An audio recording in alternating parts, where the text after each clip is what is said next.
महाकुंभ के इस महापर्व में हम आ पहुंचे हैं प्रयागराज। आज हम आपको बताने वाले हैं नागा साधुओं के बारे में, वहीं किस तरह से वह भस्म अपने शरीर में लगाते हैं और माँ गंगा के पास जाकर चरण स्पर्श करते हैं और वहीं डुबकी लगाते हैं, वो भी -डिग्री में। और उनके पास जो अस्त्र और शस्त्र मौजूद होता है उसके पीछे की क्या कुछ पौराणिक कथाएं हैं, क्या कुछ मान्यताएं हैं और कैसे इन अस्त्र और शस्त्रों को सिद्ध किया जाता है मंत्रों से। और यह जो भस्म होता है, अगर किसी पीड़ित को वह भस्म दे दिया जाए बाबाओं के आशीर्वाद से, तो कैसे वो फलित हो जाता है, यह भी हम आज आपको अपनी इस विस्तार से रिपोर्ट में बताने वाले हैं। देखिए, भस्मी जो है हमारे जीवन का एक नागा सन्यासी का बहुत महत्वपूर्ण अंग होता है, वस्त्र होता है। और भभूति को हर कोई इंसान इसको धारण नहीं कर सकता है। ये गुरु परंपरा में जब हम सन्यास को ग्रहण करते हैं तो हमारे सन्यास परंपरा में 5 गुरु होते हैं। पंच गुरुओं में जो भभूति गुरु भी होते हैं, लंगोटी गुरु होते हैं, भगुआ गुरु होते हैं, चोटी गुरु होते हैं, इस प्रकार से गुरु होते हैं। तो भभूति गुरु जो होते हैं वो हमें मंत्र देते हैं कि किस प्रकार से भभूति को हमें आमंत्रित करना है, किस प्रकार से इसको सिद्ध करना है, किस प्रकार से अपने शरीर में इसको लेपन करना है, फिर किस प्रकार से इस भभूति को उतारना है।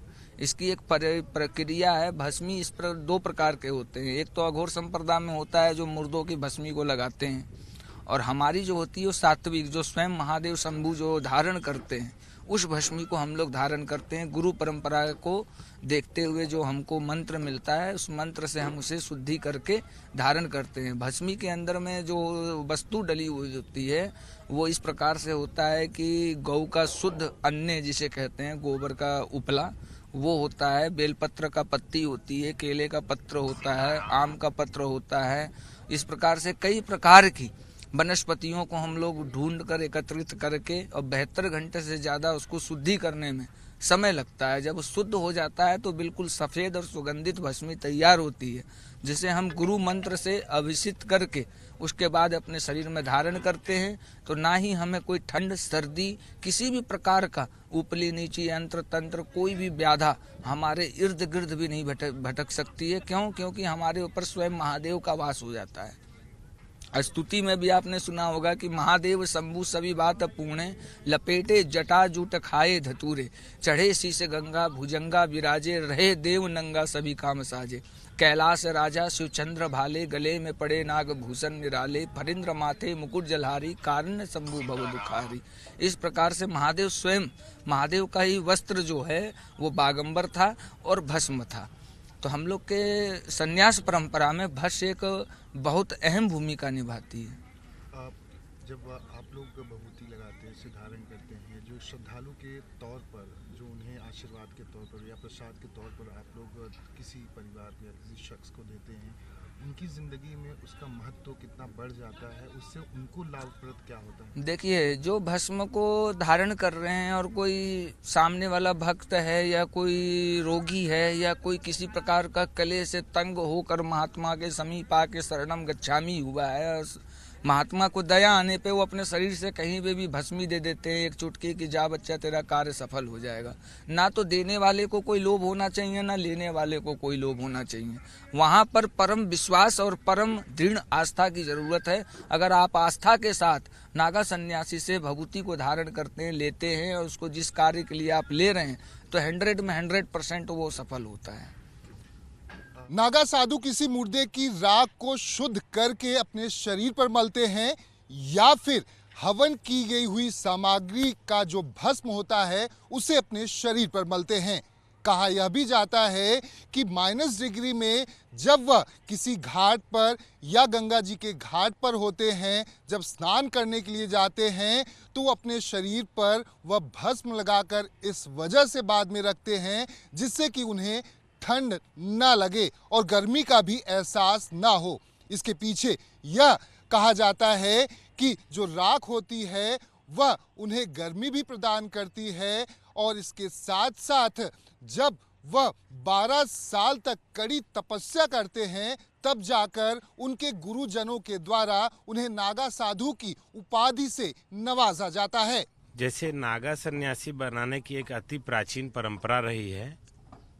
नागा सन्यासी हमारे गुरुजन अनेकों प्रकार की परीक्षाएं लेते हैं, अनेकों प्रकार की विद्याएं जो हमारे को दी जाती है, वो अनेकों प्राचीन काल में भी ऋषि मुनि जो थे वो भी, चाहे परशुराम जी रहे, चाहे कर्ण रहे, चाहे और लोग रहे, चाहे अर्जुन रहे हैं, ये जब भी ऋषि मुनियों के पास गए हैं तो उनको परीक्षाएं देनी पड़ी है। उसके बाद में फिर हमें सन्यास की दीक्षा दी जाती है।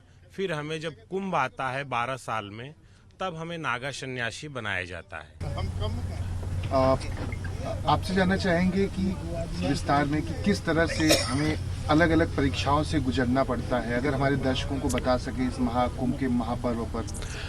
देखिए, जैसे सन्यास की जो परंपरा रही है, ये कहीं न कहीं त्याग, तपस्या, वैराग्य, योग, साधना, इस प्रकार की विद्याओं को हमें सीखना पड़ता है, धारण करना पड़ता है। चाहे वेद है, चाहे योग है, चाहे हिमालय की तपस्या। जैसे कहीं न कहीं आप देखिए, हमारे ऋषि मुनि जो हैं वो हिमालय से लेकर के देश के अनेकों कोने कोने में गुफाओं में पाए जाते हैं।